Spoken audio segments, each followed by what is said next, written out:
મિત્રો આજે આપણે નોન વર્બલ ટેક્સ્ટ શીખવાના છીએ।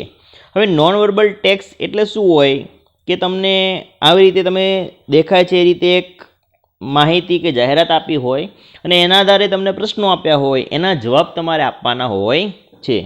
એકદમ સિમ્પલ અને સહેલી વસ્તુ છે જે તમને એકદમ સરળતાથી આવડી જશે। બસ તમારે થોડુંક ધ્યાન રાખવાનું છે કે કઈ બાબત પૂછી છે અને એનો કયો જવાબ આપવાનો છે। તો અહીંયા આપણે વાંચી શકીએ છીએ, read the data and answer the questions.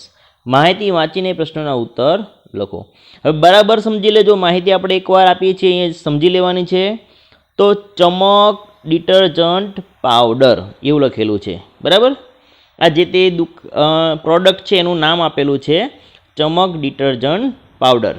જેમ આપણે એરિયલ પાવડર આવે છે, ટાઇડ પાવડર આવે છે, એવી રીતે અહીંયા આપેલું છે ચમક ડિટર્જન્ટ પાવડર, બરાબર। નેટ વેટ 500 GMS એટલે કે 500 ગ્રામ, એનું જે નેટ વજન જે છે, વેટ એટલે વજન, એનું વજન કેટલું છે 500 GMS એટલે 500 ગ્રામ। પછી મેક્સિમમ રિટેલ પ્રાઇસ એટલે છૂટક કિંમત કેટલી છે 20 રૂપિયા, યાદ રાખજો, કિંમત છે 20 રૂપિયા। Inclusive of all taxes, tax સહિતની કિંમત આની અંદર દર્શાવેલી છે। હવે જો તમે આ ચમક ડિટર્જન્ટ પાવડર 500 ગ્રામ્સ 20 રૂપિયાની કિંમતે ખરીદો, તમને કોઈ વસ્તુ આ લોકો ફ્રી આપે છે। શું આપે છે? 1 બાર ઓફ સુપર રીન, આ યાદ રાખજો, 1 બાર ઓફ સુપર રીન તમને ફ્રીમાં આપશે, બરાબર। બાર એટલે સાબુ છે। હવે બીજી બાબત કે MFD એટલે શું? MFD એટલે મેન્યુફેક્ચર્ડ। તો આ મેન્યુફેક્ચર એટલે બનાવનાર કંપની કોણ છે? જે બનાવે છે એ કંપનીનું નામ શું છે? Hindustan soaps limited. શું નામ છે? Hindustan soaps limited. આ જે છે કંપની એ આ પાવડર ચમક ડિટર્જન્ટ પાવડર જે છે એ બનાવવાનું કામ કરે છે। તો મને આશા છે કે તમને બધી જ માહિતી સમજાઈ ગઈ હશે। ફરી એકવાર કહી દઉં, આ જે પ્રોડક્ટ છે એ પ્રોડક્ટનું નામ શું છે?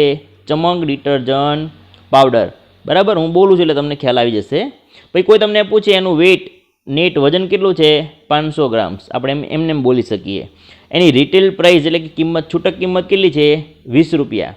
જો તમે 500 ગ્રામનો ચમક ડિટર્જન્ટ પાવડર ખરીદો, તમને ફ્રી શું આપે છે? 1 બાર ઓફ સુપર રીન નામનો એક સાબુ ફ્રીમાં આપે છે। અને આ કંપની મેન્યુફેક્ચર્ડ બનાવે છે કોણ? હિન્દુસ્તાન સોપ્સ લિમિટેડ આ ચમક ડિટર્જન્ટ પાવડર બનાવે છે। આટલી વસ્તુ યાદ રહી ગઈ? ઓકે, હવે આપણે એના પ્રશ્નો જોઈશું એટલે તમને ઇઝીલી સમજાઈ જશે। તો આ પ્રશ્નોના જવાબ જે છે એ તમે એક શબ્દમાં પણ આપી શકો છો અને પૂરો વાક્યમાં લખવું હોય તો પણ લખી શકો છો, બરાબર। એના માટે કોઈ પાબંદી છે નહીં। તો પહેલો પ્રશ્ન છે, vote is the name of the product? હમણાં જ મેં તમને કીધું પ્રોડક્ટનું નામ શું છે? ચમક ડિટર્જન્ટ પાવડર। તો આપણે લખી શકીએ the name of the product is ચમક ડિટર્જન્ટ પાવડર, એમ આપણે લખી શકીએ છીએ। પછી બીજું છે અહીંયા, vote is the price of the product? Price એટલે કિંમત, બરાબર। તો પ્રોડક્ટની કિંમત કેટલી હતી? આપણે કીધી હતી 20 રૂપિયા, બરાબર। તો the price of the product is 20 rupees, 20 રૂપિયા એવું આપણે લખી શકીએ, અથવા RS 20 એવું પણ લખી શકો। પછી vote is the net wet? Net wet એટલે વજન, વજન કેટલું છે? આપણે કીધું હતું 500 GMS 500 ગ્રામ, તો આપણે લખી શકીએ the net wet is 500 GMS એટલે 500 grams. Write the name of the company, કંપનીનું નામ પૂછે છે તમને, તો કંપનીનું નામ શું હતું? આપણે તમને કહ્યું હતું કંપનીનું નામ શું હતું, એટલે કે કંપની કઈ કે આ જે પ્રોડક્ટ બનાવે છે કંપનીનું નામ, જે પ્રોડક્ટ બનાવે છે એ કંપનીનું નામ કહેવાનું છે। એ કંપનીનું નામ છે હિન્દુસ્તાન સોપ્સ લિમિટેડ, બરાબર, અહીં ઉપર આપેલું જ છે। પછી what is free with the product?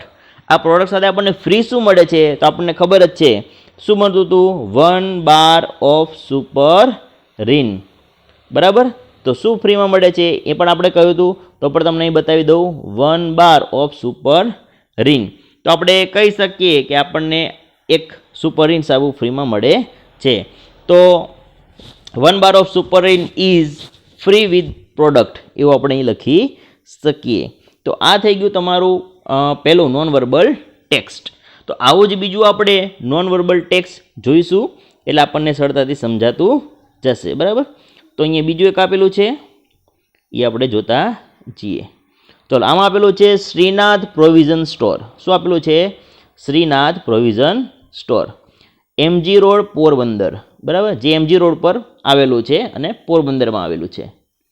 પછી ઓલ ગ્રોસરીઝ આઇટમ્સ. બરાબર, આપણે કરિયાણાની દુકાન ગણી લો.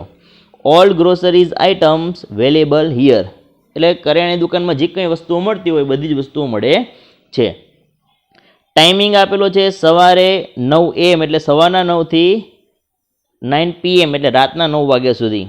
મંડે ટુ સેટરડે એટલે કે એમ કહી શકાય કે સોમવારથી શનિવાર સુધી સવારે 9 થી રાતના 9 સુધી દુકાન ખુલ્લી હોય છે. સન્ડેઝ ક્લોઝ, રવિવારે રજા એટલે કે રવિવારે બંધ હોય છે. બરાબર, તો પ્રશ્નો ઉપરથી આપણે જવાબ પાછા આપીશું. Vote is the name of the store? હવે તમારે શોર્ટમાં જવાબ આપવાનો. એક વખત તમને લોંગ જવાબ શીખવાડી દો, આમાં આપણે શોર્ટમાં જવાબ લઈશું. What is the name of the store? સ્ટોરનું નામ શું છે? Shrinath provision store. મળી ગયો. બીજું, where is the store? Store ક્યાં છે? તો કે MG રોડ, પોરબંદર.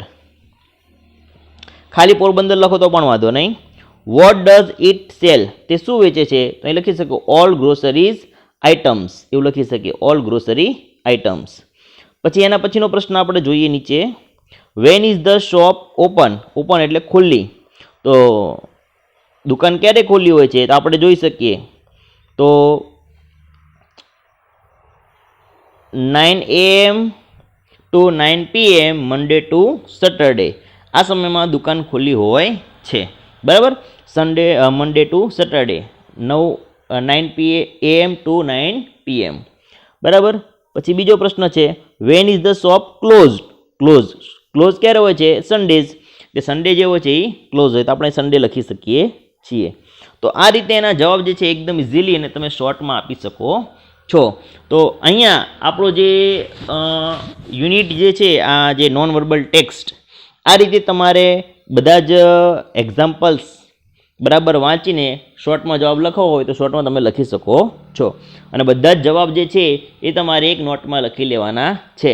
હા, ઉપર જે કોષ્ટક આપેલું છે બરાબર, આવું જે કંઈ કોષ્ટક આપેલું હોય આવું કોષ્ટક એ તમારે ક્યાંય ચોપડામાં લખવાનું કે દોરવાની જરૂર પડશે નહીં. બરાબર, કેમ કે હોમવર્કમાં છે એટલે તમારે દોરવાની જરૂર પડશે નહીં. તમારે ખાલી પ્રશ્ન અને કોષ્ટક ઉપરથી પ્રશ્નોના જવાબ એ રીતે લખવાનું છે. બરાબર, તો બાકીના જેટલા જે છે એ તમારે લખી લેવાના છે. આ તમને 2 એક્ઝામ્પલ મેં તમને શીખવાડી દીધા. 2 એક્ઝામ્પલ મેં તમને શીખવાડી દીધા છે. બરાબર, બાકીના હજી 7 એક્ઝામ્પલ છે કુલ.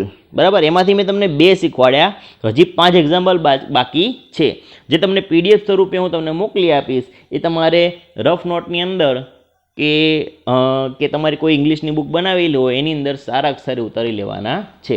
પ્રશ્નો અને જવાબ જ લખવાના છે. આજે મેં તમને કીધું એ કોષ્ટક, આવા જેટલા કોષ્ટક છે તમારે નહીં લખો તો પણ ચાલશે, ને લખવું હોય તો તમારી ઈચ્છા. બરાબર, તો આ રીતે તમારે વર્ક કરવાનું છે. તો અમને આશા છે કે તમને મારો વિડીયો ગમ્યો હશે. ધન્યવાદ. Thank you.